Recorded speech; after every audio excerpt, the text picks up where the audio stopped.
ओम अज्ञानतिमिरान्धस्य ज्ञानञ्जनशलाकया चक्षुरुन्मिलितं येन तस्मै श्रीगुरुवे नमः। नमः ओं विष्णुपादाय कृष्णप्रेष्ठाय भूतले श्रीमते भक्तिवेदान्त स्वामिनिति नामिने।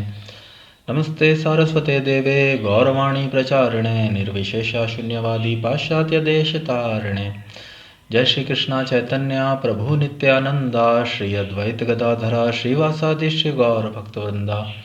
हरे कृष्णा कृष्णा कृष्णा हरे हरे हरे राम राम राम हरे हरे। वाञ्छाकल्पतरुभ्यश्च कृपा सिन्धुभ्य एव च पतितानां पावनेभ्यो वैष्णवेभ्यो नमो नमः। So Hare Krishna dear devotees, dear friends, प्रिय मित्रों। तो हमने पूर्व सेशन के अंदर हमने गीता के सार, गीता के द्वितीय अध्याय के 17वें श्लोक पर हमने चर्चा की थी। भगवान श्री कृष्ण अपने मित्र अर्जुन जी को बता रहे हैं, अविनाशी तु तद्विद्धि येन सर्वमिदं ततं विनाशम अव्ययस्य अस्य न कश्चित् कर्तुम् अर्हति। जो सारे शरीर में व्याप्त है उसे ही तुम अविनाशी समझो, उस अव्यय आत्मा को नष्ट करने में कोई भी समर्थ नहीं है। अविनाशी तो तद्विद्धि येन सर्वमिदं ततं, विनाशम अव्यय जिसका व्यय नहीं हो सकता है, सो वह आत्मा अविनाशी है। न कश्चित् कर्तुम् अर्हति, विनाशम न कश्चित् कर्तुम् अर्हति, उसका कोई विनाश करने में समर्थ नहीं है। तो बहुत ही भव्य श्लोक था और उसके तात्पर्य से हमने बहुत वैदिक सिद्धांत समझे। जो अगले श्लोक के अंदर जो 18वें नंबर का जो श्लोक है उसके अंदर भगवान श्री कृष्ण अपनी वार्ता अर्जुन जी से जारी रखते हुए आगे और वर्णन कर रहे हैं। आत्मा के विज्ञान के बारे में भगवान जो हैं अपनी वार्ता को अर्जुन जी से जारी रखते हुए उसका और अधिक वर्णन कर रहे हैं। तो भगवान श्री कृष्ण 18वें श्लोक के अंदर कहते हैं अर्जुन जी को, अंतवन्ति में देहा नित्यस्य उक्ता शरीरिणः, अंतवन्ति में देहा नित्यस्य उक्ता शरीरिणः नाशिनो अप्रमेयस्य तस्मात् युद्धस्व भारत। अंतवन्ति में देहा नित्यस्य उक्ता शरीरिणः अनाशिनो अप्रमेयस्य तस्माद् युद्धस्व भारत।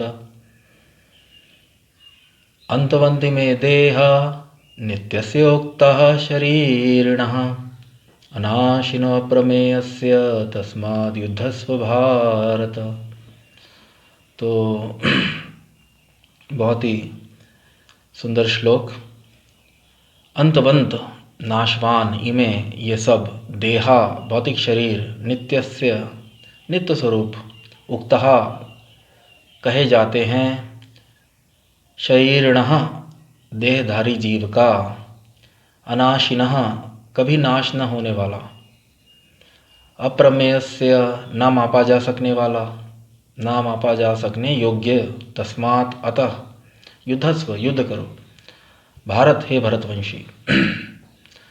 अविनाशी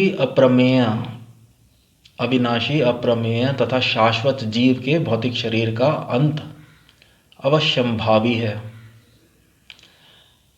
का अंत अवश्यंभावी है। अतः हे भरतवंशी युद्ध करो। अविनाशी अप्रमेय तथा शाश्वत शरीर, अंतवंति में देहा नित्य से उक्त, अंतवंत का अंत अवश्यंभावी है। अंतवंति में देहा नित्य से उक्ता,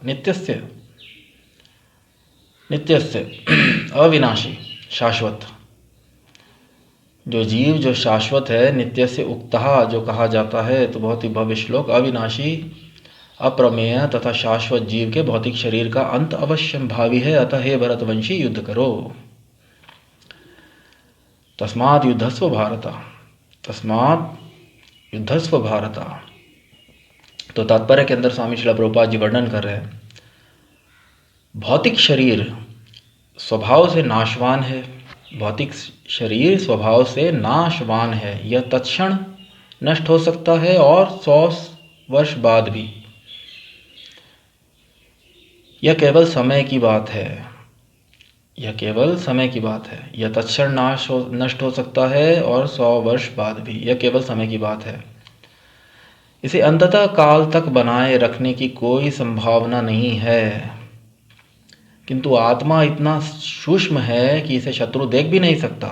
मारना तो दूर की बात, मारना तो दूर रहा।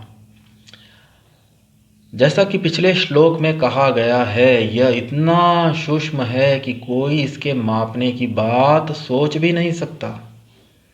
अतः दोनों ही दृष्टि के से शोक का कोई कारण नहीं है, क्योंकि जीव जिस रूप में है ना तो उसे मारा जा सकता है, ना ही शरीर को कुछ समय तक या स्थायी रूप से बचाया जा सकता है।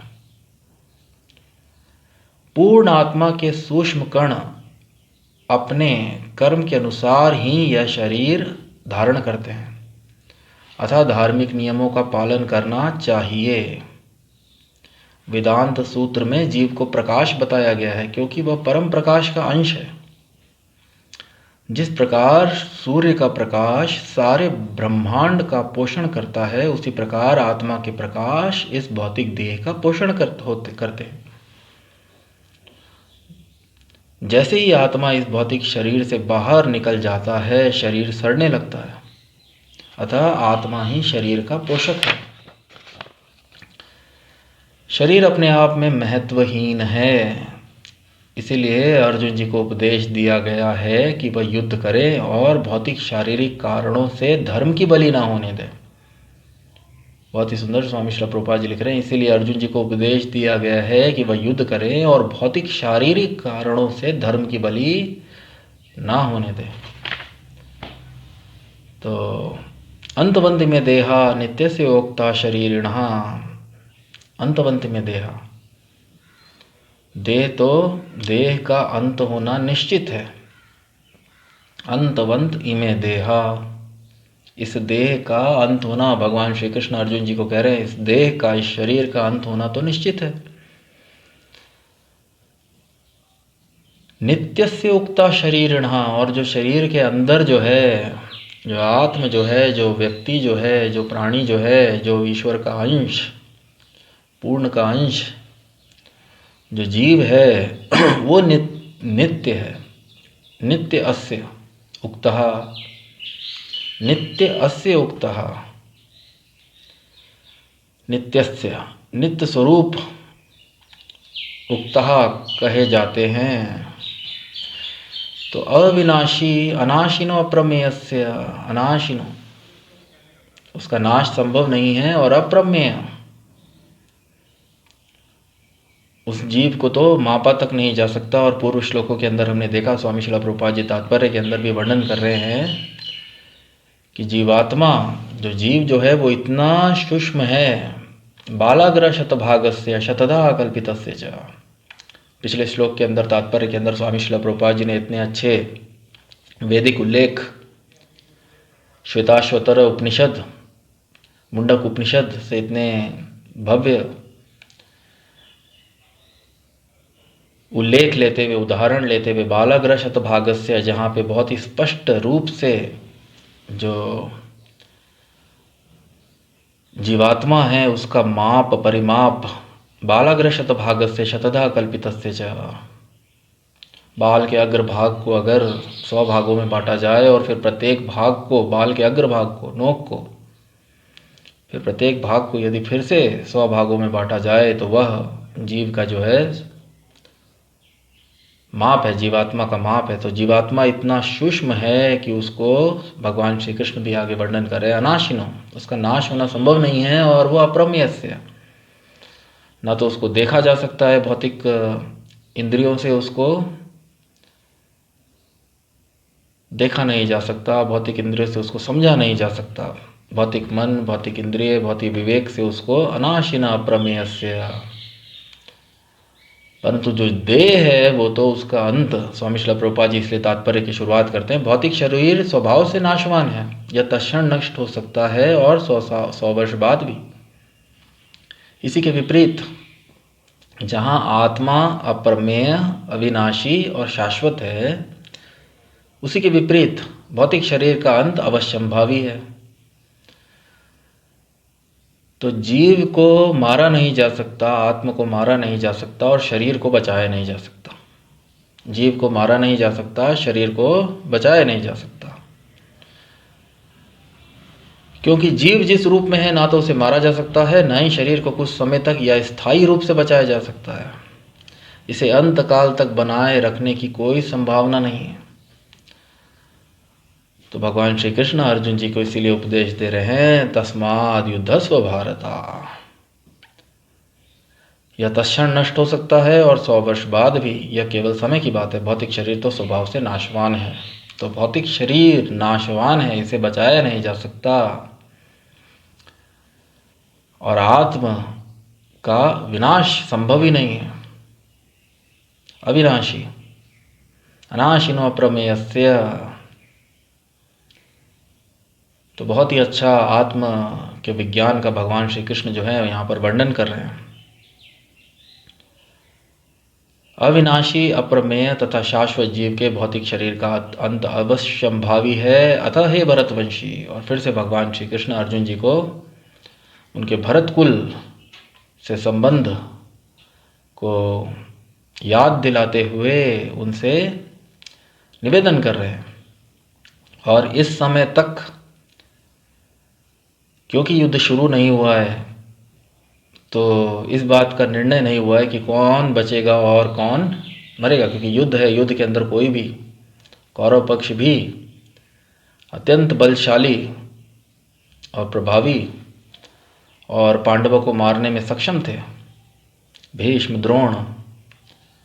तो हो सकता है युद्ध के अंदर अर्जुन जी के भी प्राण जा सकते हैं, अर्जुन जी को भी अपना शरीर युद्ध में त्यागना पड़ सकता है। तो इसीलिए भगवान ये नहीं कह रहे कि उनको मारो, या ये भगवान कह रहे हैं युद्ध करो। हे अर्जुन, जो तुम्हारा कर्तव्य है, हे भरतवंशी, भरतवंशी होने के कारण तुम्हारा उत्तरदायित्व है कि धर्म की रक्षा के लिए यदि युद्ध तुम्हारे समक्ष आ खड़ा हुआ है तो तुम अपने कर्तव्य का पालन करो और तुम शत्रुओं से युद्ध करो। और भगवान श्री कृष्ण ये बता रहे हैं कि शरीर जो है वो उसका इतना महत्व नहीं है। आत्मा की तुलना में, वास्तविक जीव की तुलना के अंदर जो शरीर जो है वह इतना महत्वपूर्ण नहीं है। तो इसलिए शरीर के लिए जो शोक है वह वास्तविकता के अंदर व्यर्थ है। केवल एक अज्ञानी व्यक्ति जो यह बात को नहीं समझता है, और कलयुग के अंदर हम अधिकांश लोग इस विज्ञान को नहीं जानते हैं। इसलिए भगवान श्री कृष्ण जो है आत्मा के इस विज्ञान का, जो वेदों के, जो शास्त्रों का जो सार, जो तत्व है, उसका यहाँ पर अर्जुन जी को वर्णन कर रहे हैं। अर्जुन जी के माध्यम से संपूर्ण मानव जाति के कल्याण के लिए भगवान श्री कृष्ण इस विज्ञान का वर्णन कर रहे हैं। तो इसीलिए भगवान श्री कृष्ण कह रहे हैं, अनाशिनो अप्रमेयस्य तस्माद् युद्धस्व भारता। हे भरतवंशी, युद्ध करो। अतः हे भरतवंशी, भौतिक शरीर का अंत तो अवश्यम भावी है। आज नहीं तो कल, 100 वर्ष बाद इसका तो विनाश जो है वह निश्चित है। और बहुत ही भव्य स्वामी श्री प्रभुपाद जी ने पूर्व श्लोकों में भी हमने देखा, पूर्ण आत्मा के सूक्ष्म कण, आत्म जो है वह कण स्वरूप जीव सूक्ष्म स्वरूपोयम संख्यातीतो ही चित्कणः। पूर्व श्लोकों के अंदर हमने देखा, एषो अणुरात्मा, अणु। तो आत्म जो है वो अत्यंत सूक्ष्म और कण के समान। तो पूर्ण आत्मा जो है परमात्मा, परमेश्वर, तो पूर्ण आत्मा के सूक्ष्म कण अपने कर्म के अनुसार ही शरीर धारण करते हैं। तो प्रत्येक जीव अपने कर्म के अनुसार, प्रत्येक जीव जो परमेश्वर का अंश है, जो पूर्ण आत्मा का अंश है, वो अपने कर्म के अनुसार एक शरीर धारण करता है।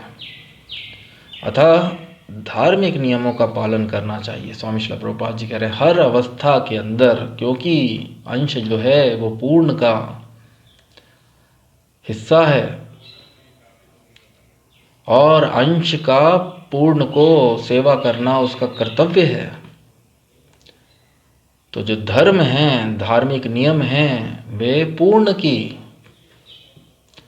परमात्मा की, परमेश्वर की इच्छा पूर्ति, संतुष्टि और परमेश्वर की संतुष्टि के अंदर आने वाले श्लोकों के अंदर हम देखेंगे पूर्ण की संतुष्टि में अंश की संतुष्टि निहित है। यदि पेड़ के जड़ के अंदर पानी डाला जाए तो प्रत्येक डाली और प्रत्येक पत्ते स्वयं पोषित हो जाते हैं। तो पूर्ण की सेवा के अंदर अंश की सेवा निहित है। इसलिए श्री भगवान यहाँ पर वर्णन कर रहे हैं अथा धार्मिक नियमों का। धार्मिक नियम जैसा कि वेद शास्त्र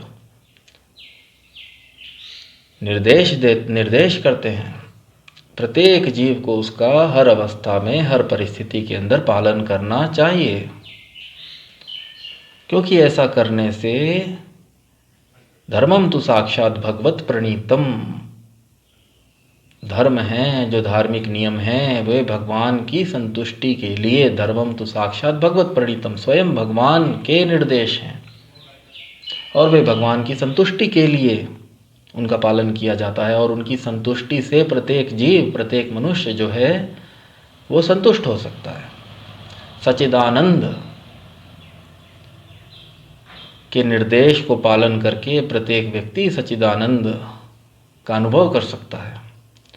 तो इसलिए स्वामी श्रील प्रभुपाद जी कह रहे हैं अतः धार्मिक नियमों का पालन करना चाहिए। वेदांत सूत्र में जीव को प्रकाश बताया गया है, क्योंकि वह परम प्रकाश का अंश है। जीव की तुलना, जैसा कि हमने देखा था सूर्य और तारे, तो परम प्रकाश की तुलना सूर्य से और प्रत्येक जीव की तुलना भी तारों से की जा सकती है। तो वेदांत सूत्र में जीव को प्रकाश बताया गया है क्योंकि वह परम प्रकाश का अंश है। जिस प्रकार सूर्य का प्रकाश सारे ब्रह्मांड को पोषण करता है, उसी प्रकार आत्मा के प्रकाश से इस भौतिक देह का पोषण होता है। तो पिछले श्लोकों में भी हमने देखा कि जिस प्रकार सूर्य का, स्वामी श्रील प्रभुपाद जी बहुत अच्छा उदाहरण लेते हुए, सूर्य का प्रकाश पूरे ब्रह्मांड को प्रकाशित करता है, को पोषण करता है, उसी प्रकार आत्मा के प्रकाश से इस भौतिक देह का पोषण होता है। तो आत्मा का जो प्रकाश है वो चेतना के रूप में संपूर्ण शरीर में विद्यमान रहता है, जिससे पूरा शरीर चेतन बना रहता है। और आत्म के शरीर से बाहर निकलते ही जो शरीर जो है वो जड़, आत्मा का जो वास्तविक प्रकाश है, हृदय में स्थित जो आत्मा है उसका जो प्रकाश है वो संपूर्ण शरीर के अंदर चेतना के रूप के अंदर विद्यमान रहता है, जिससे शरीर जीवित रहता है। शरीर जो है उसके अंदर चेतना, संपूर्ण शरीर के अंदर चेतना बनी रहती है और शरीर जो है वो जीवित रहता है। परंतु यदि वो आत्मा इस शरीर से बाहर निकल जाए तो शरीर स्वतः ही सड़ने लगता है।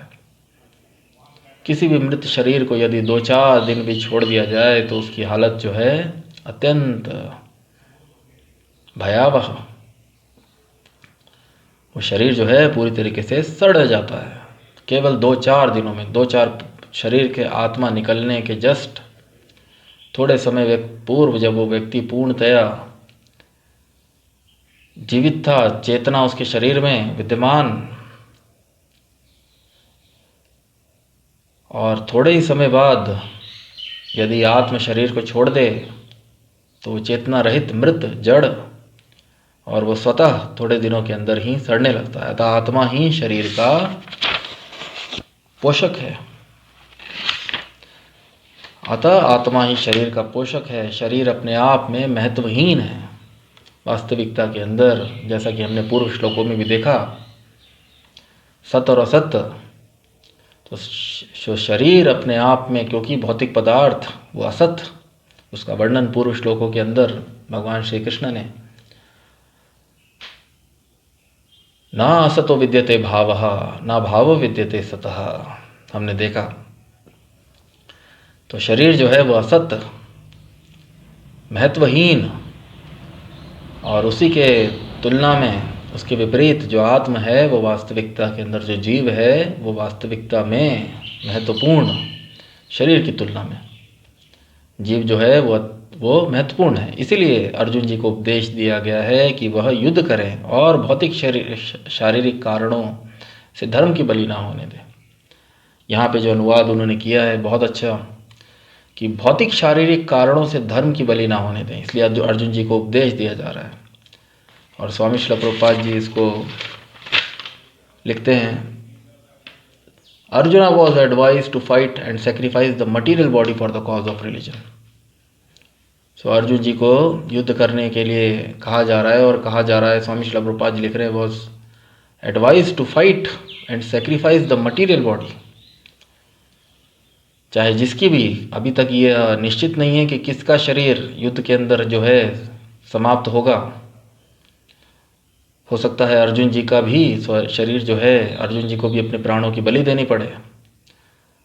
परंतु भगवान श्री कृष्ण कह रहे हैं कि आत्म जो है, हे अर्जुन, और यह बात सबके लिए, युद्ध भूमि में उपस्थित पांडव, कौरव व समस्त योद्धागणों के लिए ये बात जो है वह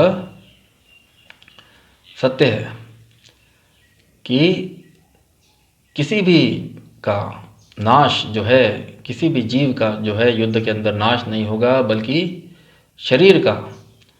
परंतु युद्ध करना यहाँ पर धार्मिक नियमों के अनुसार, क्योंकि दुर्योधन जी और उनके पक्ष जो है वे आततायी ना है। पूर्व श्लोकों के अंदर अर्जुन जी ने कहा और शास्त्रों में उल्लेख है, और अब भरतवंशी होने के नाते उनका यह कर्तव्य है कि उन्हें आतताइयों को दंड देना है, और वे दंड के योग्य हैं। तो इसीलिए अर्जुन जी को यहाँ पर अपने कर्तव्य को निभाते हुए उनको दंड देने के प्रयास करने में, यदि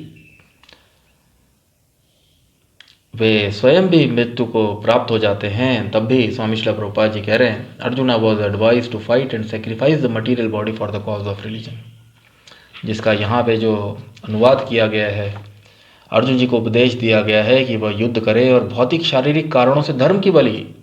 तो बहुत सुंदर अनुवाद के अंदर है कि धर्म की बलि से बढ़िया है कि शरीर की बलि दे दी जाए, क्योंकि शरीर तो आज नहीं तो कल, परंतु धार्मिक नियमों का पालन करने से यदि व्यक्ति मृत्यु को भी प्राप्त हो तो वह उच्च लोकों को, जैसा कि हमने पूर्व श्लोकों के अंदर, पूर्व तात्पर्य के अंदर स्वामी श्रील प्रभुपाद जी ने वर्णन किया, व्यक्ति जो है धार्मिक नियमों के लिए युद्ध करते हुए यदि वो अपने प्राणों की बलि भी दे दे तो वह उच्च लोकों को प्राप्त होता है।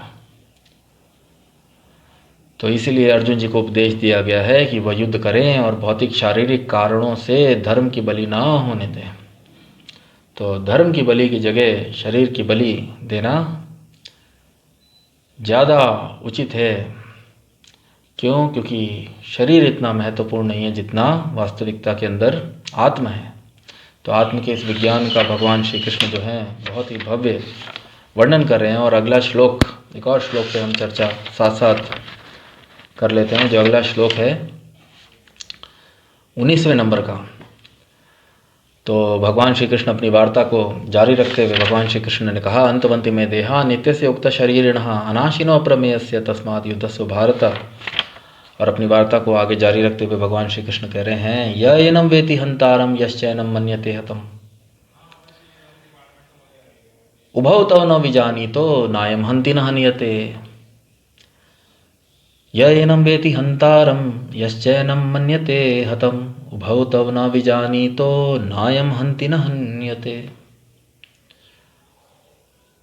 य एनं वेति हंतारं यश्चैनं मन्यते हतम् उभौ तव न विजानीतो नायं हन्ति न हन्यते। तो बहुत ही सुंदर श्लोक। यह जो एनम, इसको वेति जानता है, हंतारम मारने वाला, यह जो च भी एनम इसे, मन्यते मानता है, हतम मरा हुआ, उभव दोनों, तौ वे, ना कभी नहीं, विजानीतः जानते हैं, ना कभी नहीं, अयम यह, हंति मारता है, ना नहीं, हन्यते मारा जाता है। तो बहुत ही सुंदर श्लोक।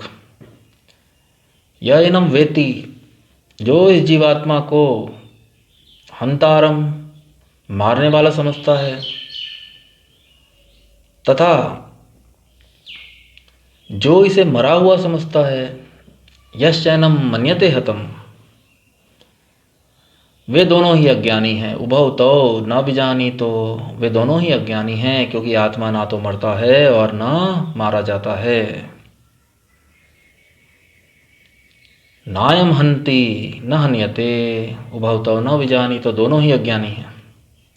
जो इस जीवात्मा को मारने वाला समझता है तथा जो इसे मरा हुआ समझता है, वे दोनों ही अज्ञानी हैं, क्योंकि आत्मा ना तो मारता है और ना मारा जाता है।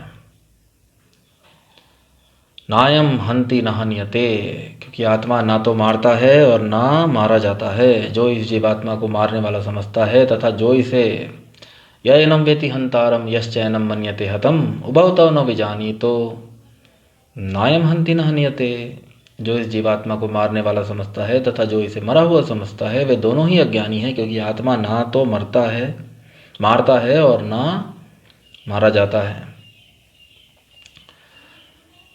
तो तात्पर्य के अंदर स्वामी श्रील प्रभुपाद जी वर्णन कर रहे हैं, बहुत ही भव्य श्लोक। तात्पर्य के अंदर स्वामी श्रील प्रभुपाद जी वर्णन कर रहे हैं, जब देहधारी जीव को किसी घातक हथियार से आघात पहुंचाया जाता है, तो यह समझ लेना चाहिए कि शरीर के भीतर का जीवात्मा मरा नहीं। जब देहधारी जीव को किसी घातक हथियार से आघात पहुंचाया जाता है, तो यह समझ लेना चाहिए कि शरीर के भीतर की जीवात्मा मरा नहीं। आत्मा इतना सूक्ष्म है कि इसे किसी तरह से भौतिक हथियार से मार पाना असंभव है, जैसा कि अगले श्लोकों में स्पष्ट हो जाएगा। ना ही जीवात्मा अपने आध्यात्मिक स्वरूप के कारण व्यय है, ना ही जीवात्मा अपने आध्यात्मिक शरीर के कारण वध्य है। ना ही जीवात्मा अपने आध्यात्मिक स्वरूप के कारण वध्य है, जिसका वध किया जा सकता है। जिसे मारा जाता है या जिसे मरा हुआ समझा जाता है, वह केवल शरीर होता है, किंतु इसका तात्पर्य शरीर के वध को प्रोत्साहित करना नहीं है। बहुत ही सुंदर वैदिक आदेश है, मां हिंस्यात् सर्वभूतानि, मां हिंस्यात् सर्वभूतानि, किसी भी जीव की हिंसा ना करो। ना ही जीवात्मा अवध्य है का अर्थ यह है कि पशु हिंसा को प्रोत्साहन दिया जाए। यदि कोई सोचे कि जीवात्मा जो है, तो बहुत ही भव्य श्लोक और बहुत ही भव्य तात्पर्य स्वामी श्री प्रभुपाद जी लिख रहे हैं, किसी भी जीव के शरीर को अनधिकार हत्या करना निंद्य है और राज्य तथा भगवत विधान के द्वारा दंडनीय है। किंतु अर्जुन को तो धर्म के नियम अनुसार मारने के लिए नियुक्त किया जा रहा था, किसी पागलपनवश नहीं। किंतु अर्जुन जी को तो धर्म के नियम अनुसार, तो बहुत ही सुंदर तात्पर्य, यैनम वेति हंतारम यश्चैनम मन्यते हतम उभौ तौ न विजानी, तो नायम हंति न हन्यते। उभौ तौ न, दोनों, यदि कोई आत्मा को मरा हुआ समझता है या मारने वाला समझता है, जो जिस जीवात्मा को मारने वाला या मरा हुआ समझता है, वे दोनों ही अज्ञानी हैं। जैसा कि श्लोक वर्णन कर रहा है, दोनों को पूर्ण ज्ञान नहीं है, क्योंकि आत्मा इतना सूक्ष्म है कि उसको देख पाना ही संभव नहीं है। जीव जो है वो इतना सूक्ष्म है कि उसे भौतिक इंद्रियों के द्वारा उसको देख पाना, समझ पाना संभव ही नहीं है। तो उसे मारने तो दूर की बात, कोई भी व्यक्ति किसी को मार पाने में वास्तविकता के अंदर संभव ही नहीं है। और आत्मा अपने आध्यात्मिक स्वरूप के कारण वध्य ही नहीं है। आत्मा का जो आध्यात्मिक स्वरूप है, जो आत्मा का जो वास्तविक स्वरूप है, उसका वध संभव ही नहीं है। वो तो शाश्वत है। पूर्व श्लोक के अंदर भी हमने देखा, अनाशिनो अप्रमेयस्य। और आने वाले श्लोकों के अंदर स्वामी श्रील प्रभुपाद जी लिख रहे हैं इस बात का और अधिक वर्णन। भगवान श्री कृष्ण आने वाले श्लोकों में ना जायते म्रियते, और भी नायम छिंदन्ति शस्त्राणि नायम दहति पावकः। तो आने वाले श्लोकों के अंदर भगवान श्री कृष्ण इस बात का अपने आध्यात्मिक स्वरूप के कारण आत्मा जो है वास्तविकता के अंदर जो जीव जो है वह वध्य ही नहीं है, उसका वध संभव ही नहीं है। परंतु स्वामी श्रील प्रभुपाद जी